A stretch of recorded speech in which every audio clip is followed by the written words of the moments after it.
আসসালামু আলাইকুম, hello everyone, back to my new blog. আশা করি সবাই ভালো আছেন এবং আল্লাহর রহমতে আর আপনাদের দোয়ায় আমরাও ভালো আছি। কাজে গিয়েছিলাম, তো কাজ হয় নাই। সকাল সকালের জন্য আপনাদের মাঝে ফিরে আসলাম। তো দেখেন আমার ঘর এলোমেলো হয়ে আছে, এখন এগুলো গুছাবো, আবার রান্না করব। তো কি রান্না করবো আজকে? রান্না করবো যে ডিম বোনা, চিংড়ি মাছ বোনা, আর এই যে ইলিশ মাছের মাথা লেঞ্জা দিয়ে এই যে পুঁই শাক রান্না করবো। তো আজকে রান্না করব, আপনারা দেখতে থাকেন আর আমার ভিডিওটা অবশ্যই শেয়ার করে দেবেন। আর যারা সাবস্ক্রাইব না করেছেন প্লিজ আপনাদের কাছে অনুরোধ আমার চ্যানেলটা সাবস্ক্রাইব করে দিন। প্রথমে আমি আমার খাটটা গুছিয়ে নিতেছি। যারা মনে করেন যে বড় কান্ট্রিতে গিয়ে থাকলে মনে হয় আরামায়েশে থাকা যায়, লাইফটা মনে হয় সুন্দর হয়, তাদের উদ্দেশ্যে আমি একটা কথা বলতে চাই যে বড় কান্ট্রি হোক আর ছোট কান্ট্রি হোক, বিদেশ বিদেশেই হয় ভাই। যে দেশে থাকেন না কেন প্রচুর পরিশ্রম করতে হয়, আর যে যত পরিশ্রম করবে সেই তত ভালো থাকতে পারবে। এই যে আমার প্রতিদিন ভোরে শীতের মধ্যে উঠে কাজে যেতে হয়, অনেক সময় কাজ হয় অনেক সময় হয় না, কিন্তু কাজ হলে ভালো লাগে, আর কষ্ট করে যাওয়ার পর কাজ না হলে খুব খারাপ লাগে। আমার ঘর গুছানো শেষ,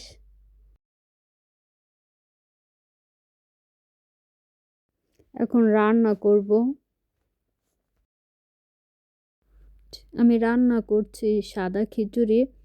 আমি প্রথমে একটা ডিম দিয়েছি, পেঁয়াজ দিয়ে চালটা ভালো করে ভেজে তারপরে পানি দিয়েছি।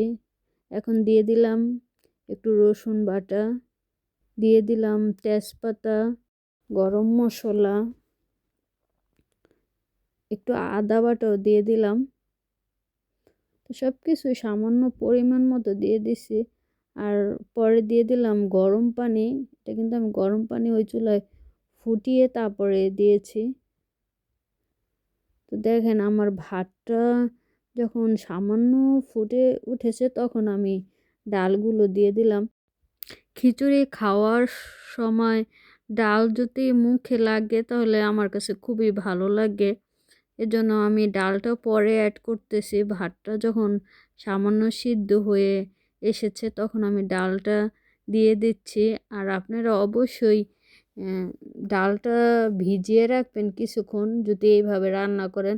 আর এইভাবে রান্না করেন কে একবার এইভাবে রান্না করে খেয়ে দেখবেন, অবশ্যই ভালো লাগবে আশা করছি।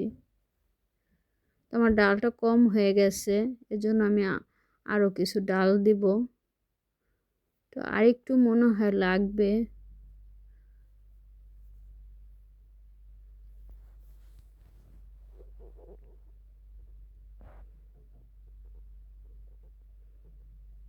এখন আমি দেখছি যে লবণ হয়েছে কিনা, তো আমি লবণ দেই নাই, এখন লবণ দিব। লবণ দিতে ভুলে গিয়েছিলাম।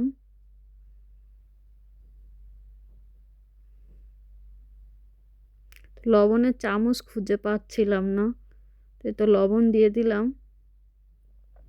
প্রথমে আমি একটু কমিয়ে লবণ দিয়েছি, কারণ যদি পরে লবণ বেশি হয়ে যায় এর জন্য। পরে আবার চেক করে লবণ আর একটু লাগবে এর জন্য দিয়ে দিলাম। কারণ লবণ বেশি হলে কমাতে খুবই সমস্যা হয়, আর যদি লবণ কম হয় তাহলে পরে আবার লবণ দেওয়া যায়। তো দেখেন আমার আজকে রান্না হয়ে গিয়েছে। তো রান্না করেছি যা যা সব আপনাদের সাথে রান্নার সময় শেয়ার করতে পারি নাই, তো এখন শেয়ার করছি। তো ডাল রান্না করেছি, আমার তো ডাল প্রতিদিন রান্না করতেই হবে। আর বলেছিলাম যে চিংড়ি মাছ ভুনা করব, পরে চিংড়ি মাছ দিয়ে শাক রান্না করেছি।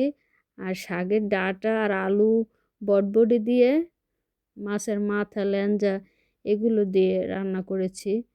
আর রান্না করেছি ডিম বোনা।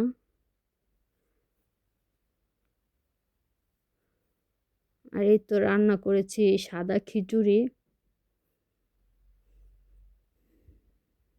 তো আমি যখন নামাবো তার কিছুক্ষণ আগে খিচুড়ির মধ্যে ঘি অ্যাড করেছিলাম। তো আপনারা এইভাবে অবশ্যই খিচুড়ি রান্না করে খেয়ে দেখবেন, খুবই ভালো লাগবে। তো আজকে আমার ভিডিওটা এই পর্যন্তই। সবাই ভালো থাকেন আর অবশ্যই অবশ্যই আমার চ্যানেলটা সাবস্ক্রাইব করে দিবেন। আর যারা সাবস্ক্রাইব করেছেন তারা আমার ভিডিওটা শেয়ার করে দিবেন। সবাই ভালো থাকেন। আল্লাহ হাফেজ।